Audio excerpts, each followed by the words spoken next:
Welcome to A Sex Worker's Guide to the Galaxy, where the answer to life, the universe, and everything is sex workers. I'm your host, Parker Westwood, and today I'm really excited to bring you an interview with Amy Bond.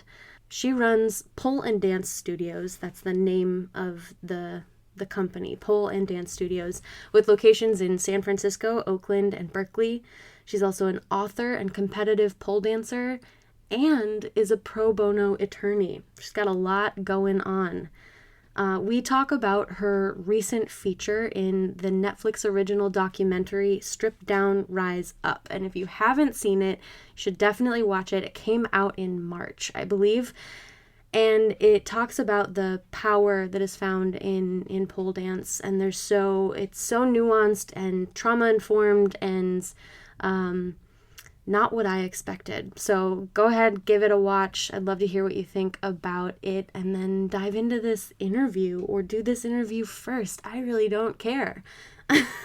Whatever you want to do, it is your life. So in this interview, we talk with Amy about her feature in Strip Down, Rise Up, as well as her former career in porn and navigating life after porn. We also talk about the healing power of pole dancing, both in her own experience and those she teaches, and I share a little bit as well. We also talk about her and her husband's journey into the world of polyamory, and I'm really excited for you all to hear it.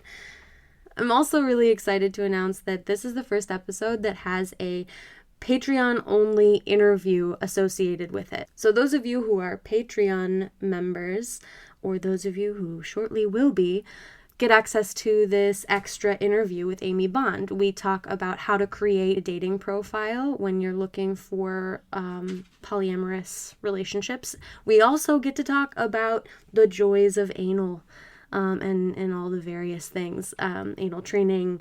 I get to talk about pegging. I love talking about pegging, so it's great. Join us over at Patreon for this extra interview.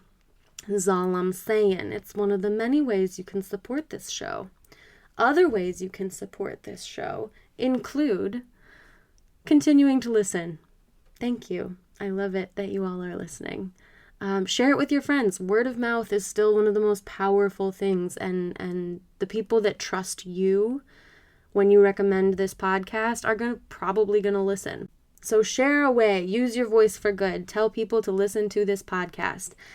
You can also rate the show 5 stars or leave a great review. Both of those things are awesome. Doesn't matter what platform you're on. I've seen the ones that people have been leaving, and I thank you so much. It's really wonderful to see the feedback and see you all participating. It's really cool. This episode also requires a couple trigger warnings. We mention rape and sexual assault, and we talk briefly about an eating disorder. This episode is really fun. I'm so excited to share it with you. And we laugh a whole bunch, and I feel way less self-conscious about having a bunch of laughter in these episodes after the Clover episode. So I don't know what I was going through at that point, but I'm glad I'm over it. Yeah, so we're gonna jump in. Thank you so much for listening. I hope you enjoy this interview. And here we go. So hello there, Amy Bond. I'm so happy to have you with me today. Too. I'm super excited to be here. Why don't you take a moment to introduce yourself to our listeners, your name, your pronouns, where you're located, and what kind of sex work you do or have done. Yeah, so my name is Amy Bond. I live in San Francisco. Currently, I'm an attorney, part-time, full-time. I run 3 pole dance studios: San Francisco Pole and Dance, Oakland Pole and Dance, and Berkeley Pole and Dance. And when I was 20, I was both in porn and also a call girl for a year in Los Angeles, kind of pre-Facebook, pre-social media age. And I remember texting was like a big deal back then. Yes. So the kind of like old school style sex worker. And then what does your work look like today? Yeah, so I do a lot of different things, kind of multi-hyphenate life. I think that's less a product of being successful and more a product of having ADHD. That is so relatable. Yeah. So I after I got out of the sex work industry, I went to Berkeley for undergrad, majored in political economics of industrialized societies, just basically econ. Transferred to Boston University, where I went to law school, and became a California bar attorney in 2013. So cool. So for 5 years after I became an attorney, I worked in tech, and then I moved into running my own pole dance studio, which sounds like, wait, what? But I actually started pole dancing when I was in law school, and I took my first class the same day that I started law school, and just kind of fell in love with both pole dancing and the law, and both just like awakened these different sides of my personality that I kind of hadn't explored before. So that's not something you hear very often. I fell in love with both the pole and the law. Yeah. And to be honest, I'm not sure which one is doing more on a social justice front in the world, in terms of like, introducing progressive values to the world. So I think both are doing great work, and that's just true of systemic structures and art generally. And I think those two sides, having those in balance, has been I feel like my truest self when I have a balance between both of them. So I was already teaching pole dancing at a local studio in San Francisco. It was kind of just like chugging along. And I had the opportunity to buy that space and kind of start my own brand. So I did that in 2016. Then I opened San Francisco Pole Dance, and then from there opened a bunch of other studios. So that's what I do with the majority of my time. I'm a coach, I'm an instructor, I run my businesses, and I have an amazing team, like 60 part-time employees across the 3 studios, and I'm trying to expand more. Yeah. And then I'm also an attorney. I do that work part-time. So I try to max it out at 10 hours a week. So that's more some weeks, less some weeks. And I split that legal work into pro bono work, where I work with asylum seekers, mostly at the border, because of the Remain in Mexico policy. A lot of asylum seekers are stuck on the border side of Mexico right now. And then I also consult tech startups with the other half of that time. And it's really not a lot of time. I'm doing mostly the same thing for each one. So, building a business that seems so novel when you do it, but then when you're doing it for a lot of people, you realize everyone has the same problems. So,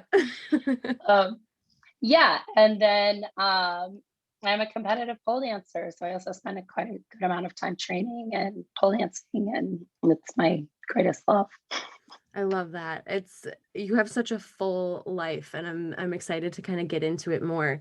But one of the things I wanted to touch on before we get too far in is you were involved in the Netflix original documentary Strip Down, Rise Up. How did you get involved in that, and kind of tell us a little bit about the documentary? Yeah, totally. So the movie is about women's empowerment through pole dancing. And so the storylines kind of weave through a bunch of different, I call them characters, even though it's human beings who I know, my character, Amy, is one of, I think, 6 main characters in the movie. And Michelle Ohanan, who's the director, she wanted to, like, her whole vision was to showcase how pole dancing can be so many different things to so many different people. And she follows mostly a studio called S Factor, run by a woman named Sheila Kelly, who's phenomenal. She's been, she kind of brought pole dance to the mainstream back when Oprah was still on television. So she did a pole dance on Oprah. She's a pole dance for TED Talks. Like, she's, she's kind of like the old school person who created curriculum around pole dancing as fitness in studios. And her style is a little bit more geared towards healing and trauma healing. And so a lot of the movie spends time following, I think, 16 women who are going through what she calls a 6-month journey, where they pole dance, and then they spend a lot of time talking about what brought them to pole dancing. And there's a lot of really beautiful stories about healing sexual trauma. And and then my storyline is more about a competition. So I was getting ready for the 2018 Golden Gate Pole competition at the time, and Michelle followed me around for about a week. And then later some more time. And it was more about like the competition side and preparing routines and creating art out of movement. And that's something that a lot of mainstream America just hasn't seen before. And then she also follows Janine Butterfly, who is a Cirque du Soleil professional level circus performer, working out of Vegas. And so those, I think, are the 3 main storylines. And it was an honor to be a part of that project. One of the storylines that I really that it delved into with me is my routine that I was performing on stage for my competition was a pole dance routine to Ruby Carr's TED Talk about a sexual assault / rape. I feel like we don't use the word rape enough anymore. Agreed. And so it was kind of my way of reclaiming my body, or just mirroring how I felt pole dance helped me reclaim my body long before I threw that stage on a routine at as a professional competition level. And so there is an element of that healing aspect in my storyline as well. Yeah. It's so fantastic.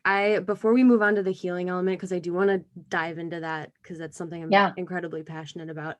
I want to let you know, like when I watched the documentary, I went in and I will admit, I was a little bit of an asshole. I was like, oh no, this is going to be like white women reclaiming pole, and like, it'll like uphold the hierarchy.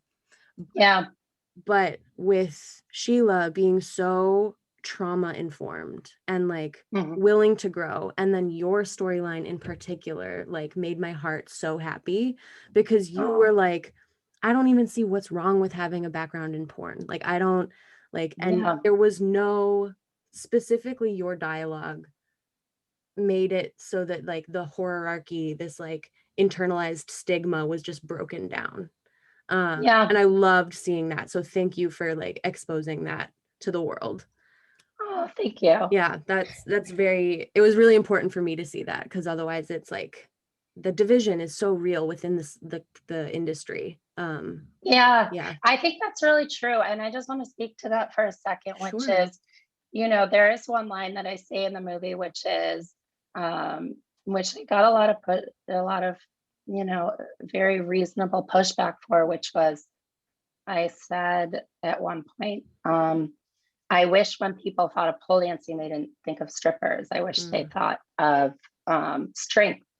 And I know a ton of strippers. I train strippers almost every day. Yeah. And my friend Evelyn was like, like, I wish when people thought of strippers, they thought of strength, because we're really fucking strong. Fuck yeah. And I was like, yeah, that was a real miss right there for me. And when somebody's following you around for a week and capturing everything you say, you're not going to be the most eloquent at every moment. But I do wish that I had used that as an opportunity to talk about how strippers created the movement practice that I specifically now get to profit off of. Right. And let's be real. I have 3 pole dance studios. I have not actually taken a paycheck from my studios yet, but I hope to someday.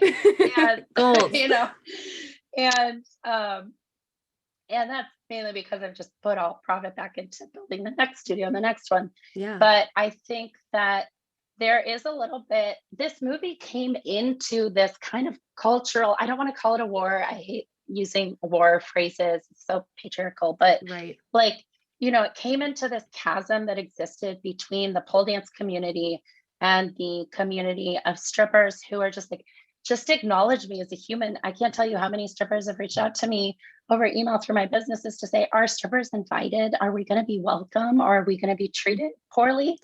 Yeah. And I think that just sucks. Like, that sucks that there have been so many experiences with people who are strippers creating a movement practice that we get to profit off of. And I get to profit off it financially, maybe eventually. But every day, recreational pole dancers get to profit off of, look at this cool thing that I do in my spare time. Aren't I a bad bitch? Yep. And a lot of people who are strippers and sex workers don't get to put their content online because they're afraid of being shadow banned and afraid of being kicked off the internet, because we live in this world where 5 dudes who created Instagram get to just decide, you know, that they get to kick off whoever they want off of this platform that is like the foundation of people's income. And I think that just sucks. Yeah, like that totally sucks. What even is a female presenting nipple? You get close enough and you can't tell. You know what I mean? Like, right. I mean, we can go in a whole tangent about shadow banning, but I agree. There's like, people profit, whether socially or financially, off of this movement, this dance, this like attitude even. And again, the hierarchy, we like as humans, we like to stratify ourselves so that we can feel better than, and it makes there's even that same hierarchy in sex work where Totally. like, you know, oh, you were a call girl, you had sex with your clients, like that's real bad. I just get looked at. So when I've got power, you know? And when I was a stripper, that was like, oh, you do extras, I don't do extras. It was like, totally. Even in the so I loved that. I mean, like, your character or your being, totally. You addressed that in a way that I noticed, at least, and it really it made the film for me in a lot of ways. Thank you. You know, I have had a lot of people reach out and say, and this is so crazy to me, I thought I was the only one. And I think that's a good moment to stop, because you're never the only one if you think you're the only one. Yes. So many people reach out and say, I grew up in a repressed religion as well. And then I found pole dancing, or then I got into sex work, and I learned so much. And I think a lot of that piece about how sex work was actually really empowering for me was kind of left on the editing floor. And so I did, you know, I lost my virginity in porn to a man named Ed Powers, and it was a really gentle and kind and wonderful experience. When I talk to other people about their experiences losing their sexuality, it often not losing their virginity. Sorry. Let's hope no one loses that. Yeah, please. A lot of them are like, God, it was terrible. There was fumbling. Neither of us knew what we were doing. And it was, you know, either painful or didn't have consent or, you know, all these things. And I was working with a professional who had been having sex on camera for dozens of years. And he was very kind and very nice. And he had a small penis, which I really appreciated. And my experience, you know, I rewatched it recently to write my book, is kind of cringe to watch because, you know, everything is written on my face. But he was so nice to me, and I had such a great experience losing my virginity, and I got paid for it, which is awesome. Even better. Yes. And I think as a young, you know, non-college educated woman, there are very few ways of making like big cash. And even as a college educated woman, there are very few ways of making a lot of cash that's like right here, right now. And I think sex work was a very rational decision to make as a 20-year-old struggling actress in Los Angeles trying to get onto her feet and pull her up by the proverbial bootstraps, which now don't exist. Right. But that made a lot of sense to me because I literally just needed cash to go after my dreams. And so, you know, I met so many struggling actresses who just had access to a credit card that they could, you know, put all their, you know, blowouts and manicures and acting classes on. And I didn't have that. So I needed to get that, you know? and then ultimately decided to pivot from trying to be an actress to going into political economics. But that was also a fun journey. Absolutely. Politics can be a little exciting, or political economics. I'm going to pivot us back a little bit to talking about the healing aspect of pole, because I cried like at least 3 times watching Strip Down, Rise Up. And I mean, Evelyn, are you kidding? Oh my God. Evelyn's storyline. For all the listeners out there, you have to go watch it. Bring your Kleenex. It's really great. And as someone who like, I had an eating disorder before I started stripping, and I found a lot of release and like connectivity in pole dancing. I would love to hear your story about like how pole has been a healing element for you, and how you've seen that in yourself and in people that you teach.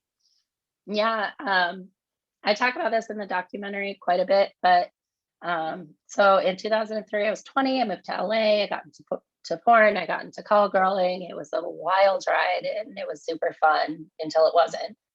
And so I basically and then growing up, I had been Mormon. So I was Mormon my whole life, and being Mormon, I was taught that my sexuality didn't exist. So if I just told myself that I was not a sexual being, I wouldn't be a sexual being. And I tried that tact for a really long time until I was 18. And then it became clear to me that, I think very rationally so, that my sex was my power to make money. And so sex equals I can make an income and support myself. And I always learned from my mom growing up, like, you support yourself, Amy. Don't ever let a man take care of you. That is how you get beat, Yes. And she had her own trauma from growing up. And I think a lot of women in that generation are like terrified of relying on men because they had seen their parents' relationship and said, that's not for me. So in my mind, I went into, okay, I'm going to make money and I'm going to support myself. And that came first, even if it meant getting into sex work as a Mormon, like going from Mormonism, kind of living a double life as a good Mormon girl on Sundays with Mormon boyfriend. I thought we were going to get married in the Mormon church, to, on weekdays, shooting porn scenes. It's kind of a dichotomous life. Yeah.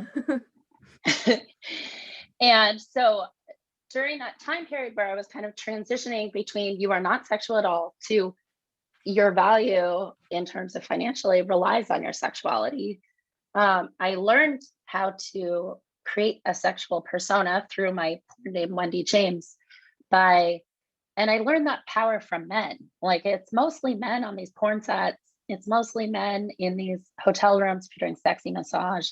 And so I kind of would trial and error, like, okay, if I have this friend, Leslie, who is this like seasoned call girl, and she was so fabulous to me, like an LA 10, is how she was described on her profile. Huge boobs, super tan, like red hair, just like a freaking goddess. And she was like, I used to strip in Alaska, and the secret is to be sad, because if you're sad, men want to take care of you and then they'll give you money. They'll like tip you more. Oh my God. And so everything I know, I learned from Leslie, who was in the Holiday Inn Express hotel room right next to me, and a collection of men who would tell me how to make myself more profitably sexy. So amazing. This is how I learned sexuality. I was like, okay, I'm going to be a sad girl in the hotel rooms. And then I'm going to be like a whiny little girl on like the porn sets. Like, really want it. Oh my God. And it was all very clear cut. Like, it was all like, okay, here's how you act here, and that makes you some cash. Here's how you do it. That makes you some cash. Go. And then in Mormonism, the way to like snag a man, it was really quite similar, was to be very pure. So you like wear your turtleneck, you wear your pearls, you like, like you're very covered. And like, that's a way of attracting a certain kind of man as well. So in all these facets of my life, whether on porn sets or at church, I was really just playing a role and kind of learning, okay, how do I, one, get a husband or in church, or two, how do I make more money as a sex worker? And it was really fun. but ultimately I was learning my sexuality from a collection of men whose the lens for what sexuality was how do we make money off of this? Yes. And then when I got out of sex work, I just kind of, I wouldn't say I didn't have sex. I had a lot of sex, but I didn't like, spend a lot of time thinking about what is sexy. Yeah. I kind of was like, just straight and narrow, Amy, go to community college, waitress, go to law school, da da da, next step, next step, next step. And it wasn't until I took my first pole dance class that my instructor, her name is Stacy, she owns a studio called Boston Pole Fitness in Boston. Cool. She's absolutely incredible woman who's changed thousands of women's lives and other people too, not just women. This isn't just a woman's sport; it's for everyone. Yes. And she taught us this move called Vagina Monster, where you kind of like wiggle your legs side to side and like scoot your butt forward towards a mirror. Yes. And I just remember like vagina monstering towards like 3 other women in the class. And we all just like ended up in this like little love puddle of like vagina monster legs, like laughing our asses off. And it was so silly and raunchy and so like not how you would use sexuality to make money. Yes. I was like, oh, this is like a different form of sexuality. And I don't think we use the word sexuality to market pole very much, partially because you're not going to get your ads on social media or on Google. If you say learn sexual movement, you say sensual, and then it's like for the masses. Yes. But yeah, I learned this whole new way of like existing in my body as a sensual/sexual person. And I thought I knew everything about sex because I'd had so much of it. And then I was like, oh, this is totally new. I've never seen this side of sex/sexuality before. I want to know everything. Yeah. And by my 2L year of law school, I had like my pole dance classes scheduled up, all the classes I wanted to take. And I was scheduling my law school classes around when I would go to pole dancing because the studio was right next to my law school. And then I ended up like majoring in corporate law because those were the classes that fit with my pole dance schedule. Oh my God. That's amazing. Priorities. We gotta have exactly.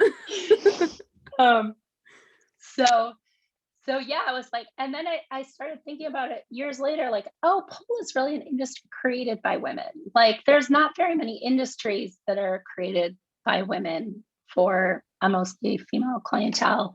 And pole is one of them. And it comes from women who are practiced in the art of building their own version of sexuality and sensuality. And I think that's just fascinating. And so pole kind of flipped a switch on how sexuality could be for me instead of how I could present sexuality for other people. Oh, it's so good. And that resonates so hard because it really is like it asks you, pole asks you, any sort of body work really asks you to get in touch with your body, which I think our society, our culture as a whole really tells us not to do that. Like, no, you don't have to go in there. You don't have to tap into that. Yeah. Just like be the cog in the machine, make them right. And then once we realize that there's a whole unexplored world in there, and there are definitely like feeling landmines, like you go in there and you're like, oh shit, I hit this thing and now it's like running through and I got to process it. I mean, tell me about your experience with pole. I'm so curious. Have you taken pole? Like, if so, like, what was that experience like for you taking a class? My pole experience is I was 19 years old and auditioned to work at a strip club. So I was not of legal age to even be a person in the strip club, but I was auditioning to work there, which you could do. You could work there at 18. So I got the job, but I had never danced on a pole before. Right.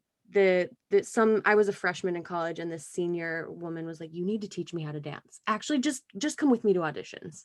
I love these mentors. They just like they appear when they need to. And like I don't talk to her anymore, but she has a very special place in my heart. Oh yeah. And I go and I'm first up on the stage. They were like, you go first. So I went up Oh God. not knowing anything about anything and just like played and danced. I've always loved dancing, and they liked what they saw, so I got to come back. And then after that, it was like I latched on to a couple pole dancers who were really talented, and I was like, please teach me, like Yeah. during the down times, like please teach me what you know. I'll throw you some cash. Mhm. And one of the bar owners' wives used to be a stripper, and so she taught me some like floor work and things like that. And it was just so cool to focus on my body, because I also at that point had been raped in the past, and like Mhm. to be sexy. Granted, there were men all around, but half the time I didn't even pay attention to the fact that they were there. And Totally. because like, fuck it, if you're not giving me money, I'm not going to pay attention to you. um Yes. and just like writhing around on the floor, or like focusing on how I'm gonna land this move on the pole, it was exhilarating, and Yeah. it was me, and I felt hot, and Yeah. that was the thing that I was just like, there is something here for me. And it scared me because Yeah. I had learned from being assaulted that like sexuality, women's sexuality, my sexuality was dangerous, and that someone could weaponize it. And so Absolutely. doing pole and owning my sexuality, I'm still working through some of that, like as a sex Totally. worker and as just a person in this society. I'm like still working through some of that, but Totally. accessing it through my body with like somatics is like the practice that I've been learning more and more about. Oh, I have this client who does Like a somatics, somatic and coach. Yeah. mhm, It's yeah, useful. oh yeah, I mean, the body keeps the score, right? 100%. I saw this really funny tweet. I mean, I don't agree with it, but it's funny. Said, what if the body didn't keep the score?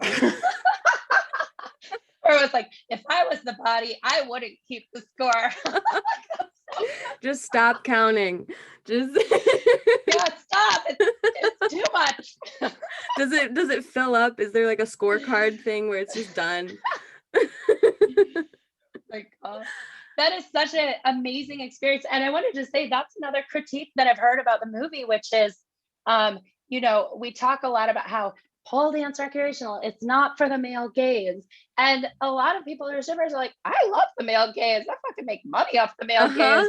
Like, actually, the male gaze is really empowering for me. And I'm like, oh, yeah, that actually makes a lot of sense, because I felt that way when I worked in porn as well. Like I would have, everyone has those days where it's just like, I look like shit. I feel like shit. I'm a piece of Mhm. shit. And then, you go on a porn set, like 20 people, like, you're the hottest piece of ass. And you're like, yeah, no, yeah. Wait, tell me that again. Yeah, absolutely. And then they would. And then they give you a check. You're like, oh, that's awesome. Totally. I do think it's like we have to be aware of the male gaze, because it can be damaging. It can get toxic. Absolutely. But we can Yeah. also like use it to our advantage. And I think that's a really interesting point, because there is a really fine line Yes. between yes, I'm owning my power, and I had a call girl experience that went awry, and I was using my power, and then I stepped into somebody's house and had a really traumatizing rape experience. Yeah. And I think the scary part is how quickly that can flip on us.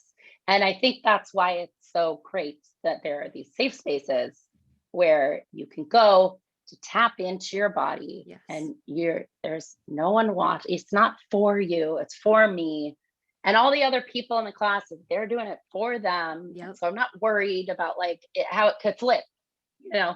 And I think we hear a lot of stories about how we hear either one of two stories. And the most common narrative is poor little Midwestern girl moves to the big city, gets into sex work, and then she has to like redeem herself. She must like be good again, and I won't lie, probably part of becoming a lawyer was to be like, see, I could do the brain shit, And I actually prefer the body shed. I was built to be a manual laborer, and Same. that's probably why I love pole dancing. Mhm. But like, yeah, feet check, did the brain shit. Are you happy? And it's just like those two are so intertwined. Like, why do we pretend that they have nothing to do with each other? You know? Agreed. Yeah, they're so inherently linked. Yeah. So how does it feel to witness your community grow in this way? Like these people who are tapping into their inner like feminine sexual energy. Yeah. How does it feel to like witness this grow and see your kind of chosen family expand in that way? Yeah, I mean, it's awesome. I was just telling someone this. I spent all of 2016 when I started my first business walking around in this state of like perpetual disbelief. It was almost like a meta feeling, like when you do psychedelics, you kind of like observe yourself living your life. Yes. It was like that, where I was like watching myself build a community, teach Paul. Like I was exhausted in like a physical way every day, which for me is much preferable to being exhausted in a sit at a desk kind of way. Yes. And just like astoundedly watching like who makes money on a dance studio. Like every pole dance person I talk to is like, you're not going to make money, but you're going to love what you do. Yeah. And that just ended up not being true for me. My first studio was profitable from month one. And I think that just has to do with the fact that we were in a big city where there wasn't already a pole studio. And I was just like, I get to do what I love. And I have my mornings free so I can write. And Yes. I get to build something that's different from what exists in the world. Like this is freaking awesome. And yeah, it was so great. And then it got to a point where I was like, okay, I want to do this again. And then I felt like I kind of like had left my first community, my San Francisco community, to go have the second child, across the Bay Bridge over in Oakland.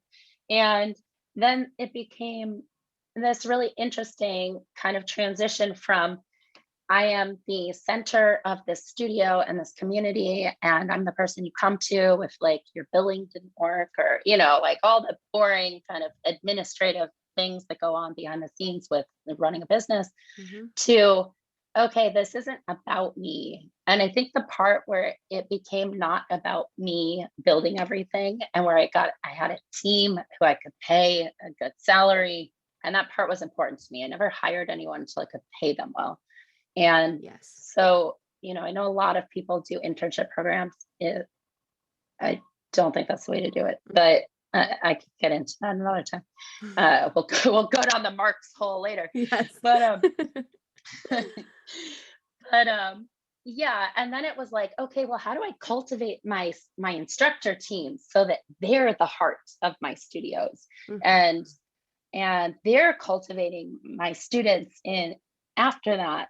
And that's when it got to be like, we're really cooking with fire, baby, because then I could kind of, in the Bay Area, it's like a multiple, like a growth multiple. Then it wasn't just me and how many hours I could put in each day. It was how many people can I go train to do this work? And that's now where I'm kind of at.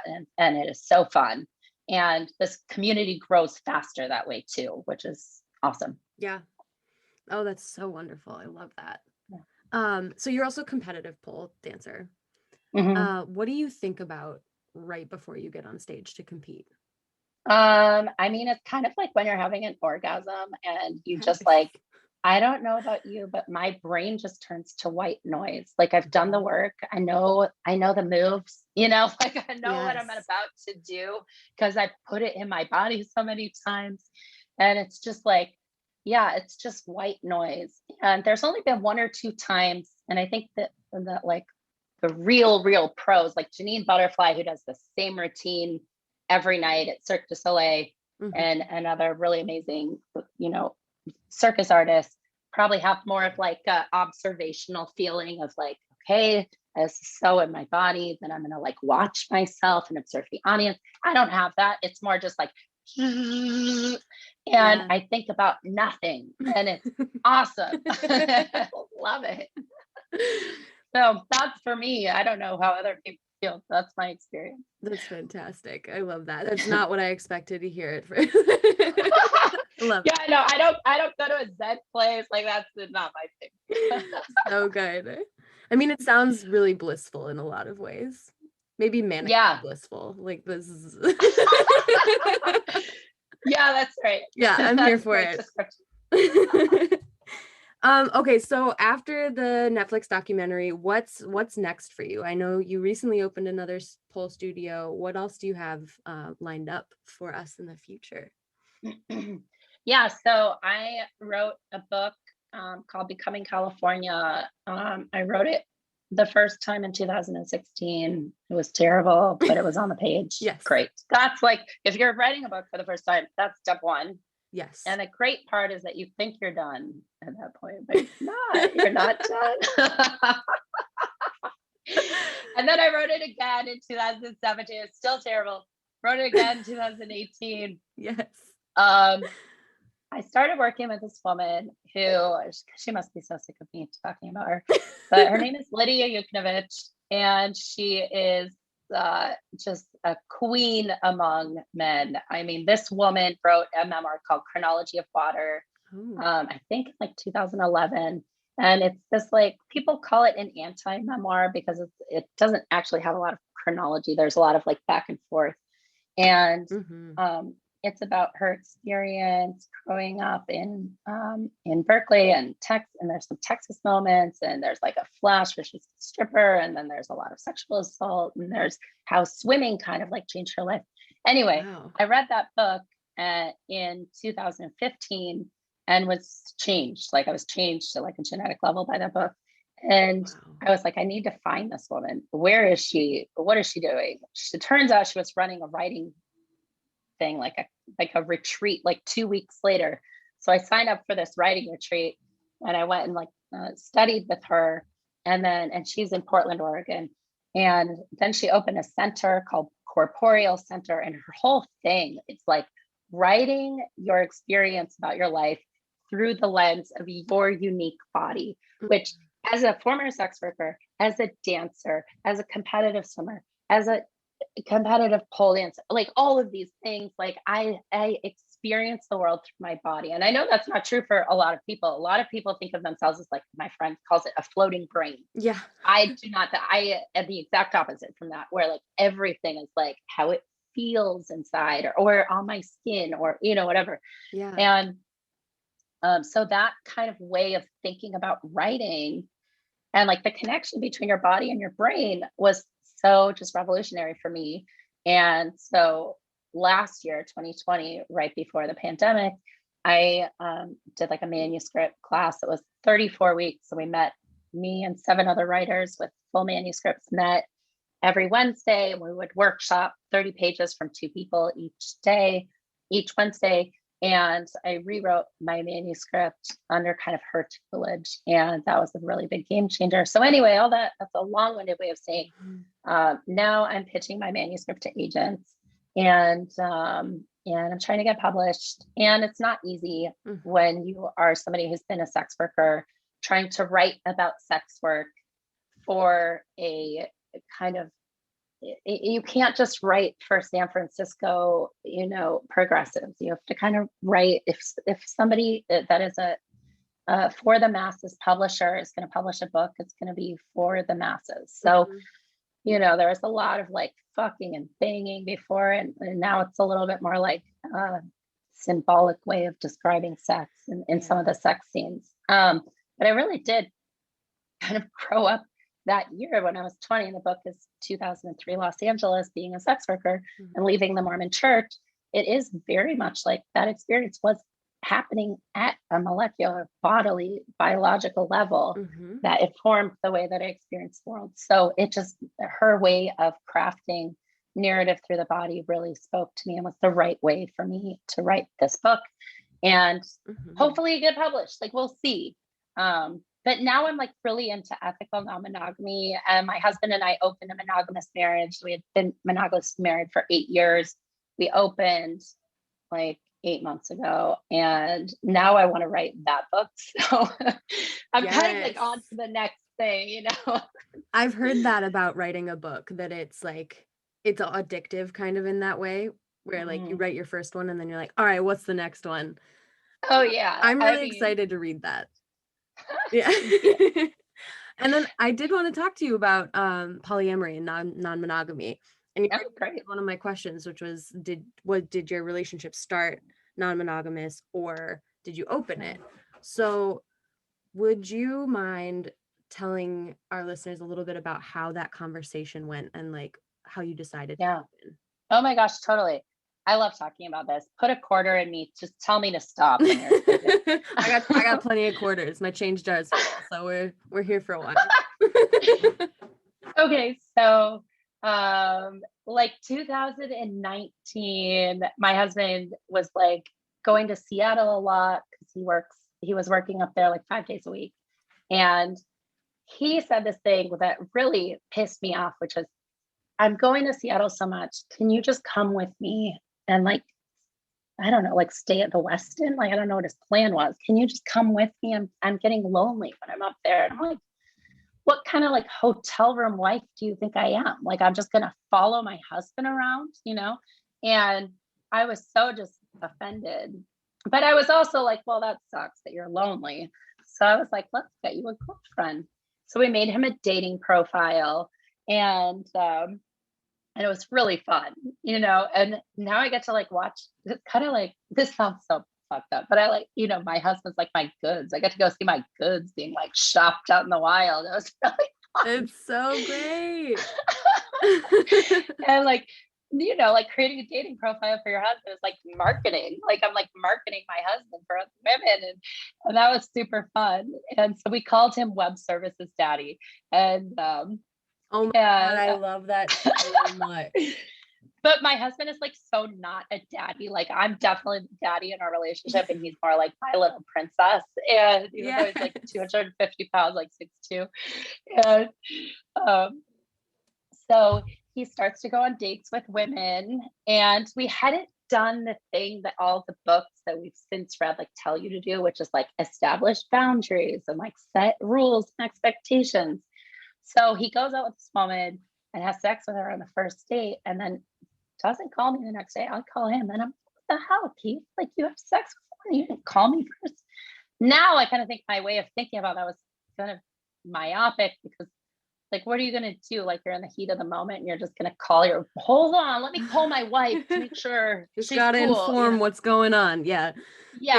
So we had kind of this like quick non-starter thing where I was like, shut it down. Like, this is crazy. And then during COVID, like towards the end of COVID, we were like, okay, let's try again. And it was mainly me. I was like, I don't know if I was horny or what, but anyway, I was, it wasn't that. And actually I want to be clear that it was not just horniness, even though I am a very sexual person. It was really just like a desire to explore. And once I started to this kernel of an idea that like, it doesn't have to be monogamy. Like, I think we defaulted to monogamy because that's just like what you do. Like, you know, like you get married, so you like have a wedding party, but like, I don't think I never really thought about it. Like, I was just like, but once the kernel of, oh, you don't have to be monogamous. In fact, you can still be happily married and date other people kind of grew in my mind. I was like, that sounds interesting. And I listened to this podcast where this guy said this line. I don't even know who it was. He said, dating is wasted on the young. You learn so much about yourself. And I was like, oh, it's so good. Oh, yeah. And I was like, I want to learn about myself. You know? And so I talked to my husband. I was a little nervous. I was like, hey, like, I know we did that. We like shut it down, but I kind of want to try again. And I think I want to try dating somebody, like, I don't know who, but like a person. I want to go on a date. And so we like made a weekend out of it, like made each other profiles, like dating profiles. And then I didn't like it sounded too much like a resume. Like, here's my stats. You know, you still see that on, especially on men's dating profiles, like check 6'3", check 220, check like that's 2 times It's Yes. just like, It just becomes a list of things and you're like, but who are yeah. we? And I was kind of like doing the list there. I was like, eh. So then I asked my Instagram, and then Instagram helped me make a dating profile. It was really fun. Oh, It's like fun. crowdsourced dating profile. And What a good um, idea. yeah, it was so fun. I like put a picture and I was like, how would you fix this? And then like people fixed it for me.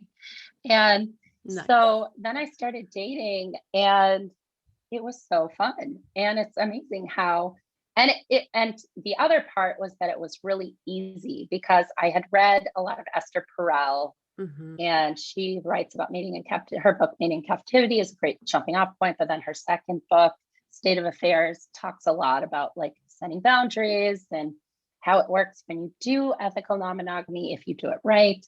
And then there's another book called Polysecure that's about polyamorous relationships and how to like establish what feels good and what's, it's all about attachment theory. And so we kind of had our rules set, and then it, like immediately broke all of our rules. Like we made all these rules, and then each time we were like, well, does it really not make sense that we don't meet each other's people? Like your people sound awesome. I want to meet them. And so then we'd like agree together to break them. And now we really don't have many rules except for wear a condom. And Right. and that one's kind of non-negotiable. So you have a lot of men at this point. Mhm.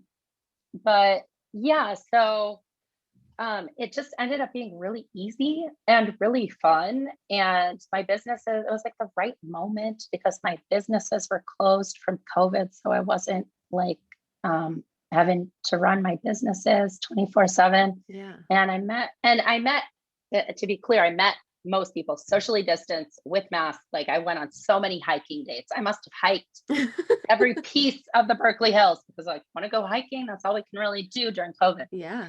And I met so many interesting, fascinating people. And at that point, I think I had kind of given up on men. I think I was like, oh, men are just the worst. Glad I got a good one, but like not for me. Mm-hmm. And I didn't spend a lot of time with them because my studios are mostly women. Mm-hmm.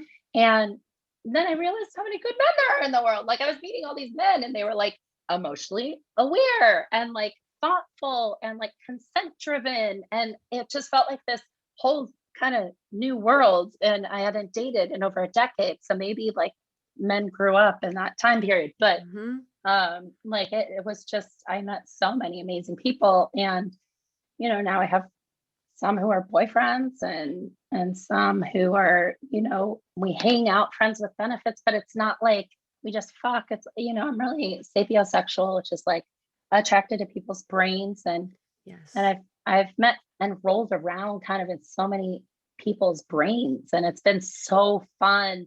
And I think that romantic piece, like the sexual part added on to, like you roll around in the brain, then you roll around with the body, like that just like those are like the best friendships. Totally.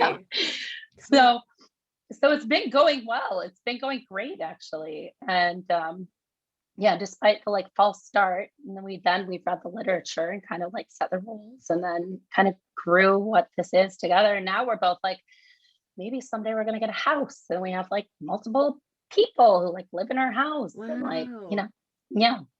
That's So amazing. it's definitely gone from, and I feel, and this is I think one of the most important things for me, I also feel like a truer version of myself. Like I am a slutty person. Like that is just literally like biologically how I'm wired to be. Mm-hmm. And I think with one partner, I didn't really get to like tap into that much. Like, and I have a higher sex drive than my husband. So I'd be like, Yes. and he'd be like, oh, I'm tired, and now I'm just like, okay, I'm gonna go hang out with Craig. See you later. Yes. So yeah, I feel like a truer version of myself. Like I feel like this is my sexual orientation, is to have multiple partners. And that feels kind of, like a game changer as well.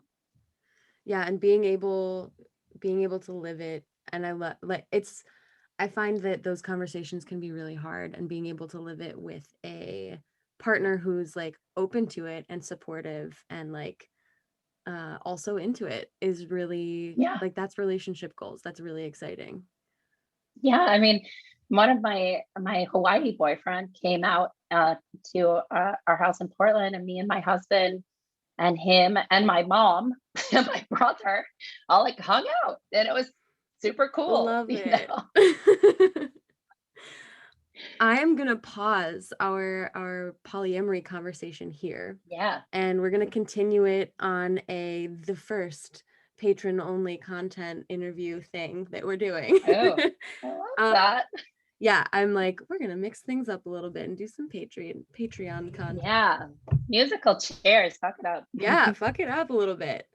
But we are gonna do I do rapid fire questions at the end of every episode just to kind of like get to know you in a fast but maybe more like weird interpersonal sort of way.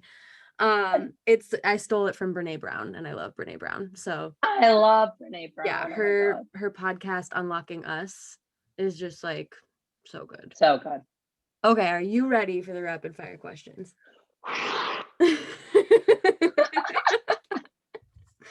All right. Pancakes or waffles? Waffles all the way. Belgian waffles, burnt, Yeah, buttery edges. Oh my God, I love it. The details. Salty or sweet? Definitely sweet. I would eat junk food for every meal. I could. So good. Cats or dogs? Cats. Yeah. I want you to like smush me and like lay on me. Your favorite place you've ever been? Amalfi Coast is hands down my favorite place. I was 18 when I went there and teaching English in Italy, and totally broke. I was teaching English like 12 hours a day at these children's summer camps, and I made like $200 a week, and I was living my best life. Oh, and amazing. Swimming in the Amalfi Coast, staying in like a bungalow on the beach was amazing. That sounds magical. A book from your mandatory reading list. So we talked about Chronology of Water. Polly Secure I recently read is amazing. One I'm reading right now that I freaking love is Brianna Weiss, I think is how you say her last name, Wiest. Wrote a book called 101 Essays to Change the Way You Think. And it taps into a lot of Zen Buddhist kind of ways of thinking. Kind of my big takeaway is like everything you believe is a result of the reality you've created inside. And you are in control of what you create inside of you. And that makes me feel great and free. Yeah. Yeah. At least we have control of something, right? What's inside of ourselves. Complete this sentence for me. Good sex is consensual. Yes. I think that's the third episode in a row that I've gotten that answer, and it makes me so happy every time. It's also like it should just be like that should be just like default. Yeah. But it often, and it should be fuck yeah, consent, like enthusiastically consensual. I completely agree. Okay, what is one of your secret talents? Oh my God, what is my secret talent? I don't have any. Okay, so here's one. I'm not talented at it yet, but I'm going to be. Yes. I've been practicing once a week. I take an accent class with this accent coach named Paul Meyer. And I've been learning accents from around the world. So I've been working on my, well, do you want to hear one? Yes, I do. Yes. Okay. I lost my voice a little bit, but this is from Lisa Mona, her monologue in My Cousin Vinny. So it's New York accent. Oh, fuck yes. A dear, a sweet, innocent, doe-eyed, leaf-eating, harmless little deer. Oh my. Imagine you're a deer. You're prancing along. You get thirsty. You spot a little brook. You put your little deer lips down to the cold, clear water. And bam! A fucking bullet rips off part of your head. Your brains are splattered on the ground in little bloody pieces. Now I ask you, would you give a fuck what kind of pants the son of a bitch who shot you was wearing? Yes! Oh my God. Also, that movie. that character gives me such life. Yes. That was fantastic. Thank you. As someone who often slips into accents all the time, that was... Oh my God, do one. Oh Everyone wants to hear it. I was reading with a friend and I was like, I like to do British, so it was like, I don't even know. I feel like I need something to read. I'll read the back of my water bottle. Yes. We're here to put a flag in the ground and tell the world that a better you starts with better water. Something like that. Oh my God. You're like fancy British. You're rich Brit. when I'm talking about water. Only water. Very serious. Bravo. That's so good. Okay, a song, an artist, or an album that you're currently obsessed with. I saw the cheerleading documentary. It's called Cheer on Netflix. And there's this song by Baradu that it's Bara space DU. And that's the name of the artist. I forgot the name of the song, but I listened to that song on repeat. And it's just like really like effervescent. Like I think there's like birds chirping at the beginning of that. It's amazing. Oh, that's so awesome. Yeah. Oh, if you had a superpower, what would it be? I mean, I think of science as a superpower. And so maybe it would be something like convincing the half of the world that doesn't believe in science to believe in it. That would be it. That is a very good one. We need that superpower to be a real thing. Right now. Yeah. Right now. And then our final rapid fire question. What is something simple that brings you joy? I think just quiet, sitting in the morning by myself, reading the newspaper is like one of my happiest parts of the day. Like with a coffee, just sitting, reading. Yes. That like first cup of coffee in the morning is one of my favorites. Yeah. Oh yeah. Just like, and now I get to read. Well, thank you so much. We're going to say goodbye to our listeners and then pop on over to a conversation for our Patreon members. Awesome. It's been such a pleasure. Yeah, thank you for joining me. Is there anything you want to share with the greater public before we go to a Patreon only interview? Before we go? Just your daily PSA that sex work is work and consensual sex work decreases child trafficking. Hey-o, what a concept. Yeah. Thank you so much. And goodbye, all you listeners out there. Come join us on Patreon. Bye. Bye. And there you have it. That was the interview with Amy Bond. What a fucking amazing human being. It was so cool to have her on the show and talk about all the many things that she's got going on and also just be people together. It was really great. All of Amy Bond's links are going to be in the show notes, along with some extras that I thought might interest you. And if they don't, just ignore them. I hope you liked the cliffhanger that I left on our polyamory conversation. If you want to hear more about how to navigate creating a profile to find other like-minded people, and if you want to hear more about Amy's journey with anal training, learning that she was actually into anal, and then hear me talk about pegging, join us over on Patreon. It's a really good time. It's a fun, a little more loose conversation. And it's my first Patreon-only interview. So I'm hoping to do a whole bunch more of those. I'm glad that Amy was willing to do this one. Thank you so much for listening to this show. I love that I get to create this and that it doesn't just go into the abyss. Though there's nothing wrong with the abyss. It hits different, you know? Okay, I'm really just avoiding coming up with a thing.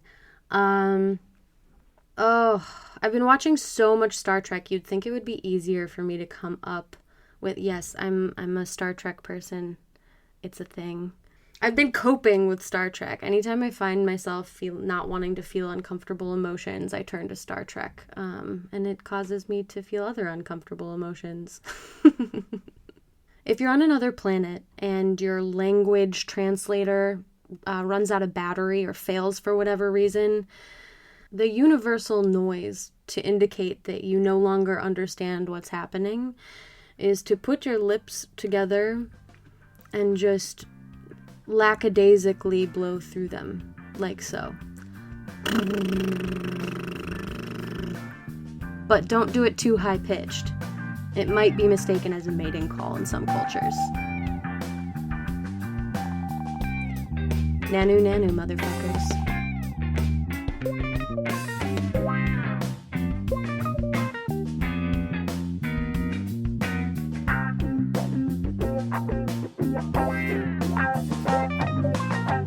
Yeah.